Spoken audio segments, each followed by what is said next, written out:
দাদা ওখানটা দাঁড়িও না, ওখানে জল নোংরা আছে, নিচে নামো না। সেকেন্ড ফ্লোরে গিয়ে দাঁড়াও না, সেকেন্ড ফ্লোরে কত জায়গা দেখো, ওইখানটা দাঁড়াও, ব্যাস কত সুন্দর। ওখানে নোংরা জল আছে, মাছি মশা আছে।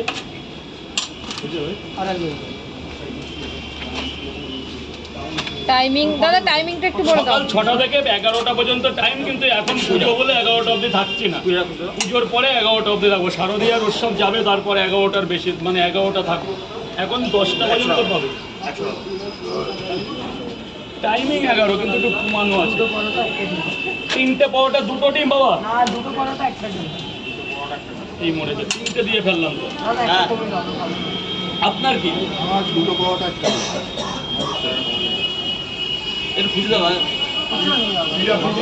হীরা, সে তো আমার বাড়ির পাশে বাড়ি, এখানে আসার কি দরকার? সন্ধ্যাবেলা বাড়ি চলে যাবে।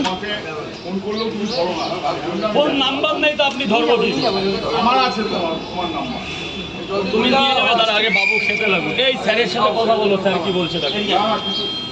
আমরা দেখতে এলাম, শুধু শুধু ফোন ধরো না। কে রে?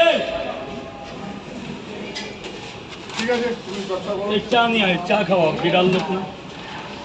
কালীনগরে তো হ্যাঁ হ্যাঁ,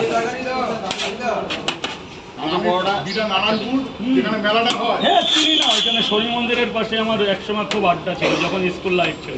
আমি তো বল্লভপাড়ায় পড়াশোনা করেছি। বিরাবল্লভপুর হাই স্কুলে তখন হেডমাস্টার কে ছিল? শ্রীকান্ত বিশ্বাস। হ্যাঁ, শ্রীকান্ত দা, মানে আমাদের হাবড়ার লোক। হাবড়ার আরও একজন স্যার ছিল তখন, আমাদের বাংলাদেশ। কি গো? নারায়ণ, তারপরে বিরার খোকন কাকার চেনো? পানপট্টিতে থাকে, হ্যাঁ, চিনব না। সব তো চেনা জানা। বলবে যে অলোক ব্যানার্জি এসেছিল ওরে বাবা, কলেজের বিশাল ব্যাপার, বিশাল। ব্যানার্জির মতন লোক একজন আমার পদধূলি করলো, মানে বিশাল। কি রাজবংশ, রাজবংশ এসছে এখানে। 30 টাকা আনন্দ লোকে যাবো, আমি দেখি রাজনীতি আজকে দেখা পাই কি না। না না, আমার না, আমার এখানে যাবো, আমরা দেখি ও দেখা পাই, ফোন ধরে না। ফোন আমার কাছে নাই অ্যাকচুয়ালি। দুটো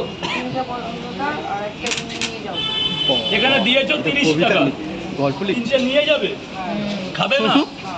কাকু কি খাবে বলো? আমি হ্যাঁ, কিচ্ছু খাবো না। একটু চা মুখ করবে না সকালবেলা? চা খেতে পারি, আর বাবা কিছু না। প্রসেনজিৎ চা বানিয়ে নাও 10 টাকার। আমার কথা বলবো, নাহলে বানিয়ে দেবে না, কিন্তু বলবো স্যার এসছে, চা বানিয়ে দাও, রাজুদা পাঠিয়ে দাও। কি বলবে? স্যার এসছে, হ্যাঁ সেকেন্ড স্যার, এই হেড স্যার, সেকেন্ড স্যার বলবা, নাহলে অন্য কিছু বলবে। স্যার বললে ওটা বুঝতে পারবে কে এসছে, বুঝলে? তাহলে চাটা ভালো করে বানিয়ে হেড বলতে হবে না, তাহলে ধরা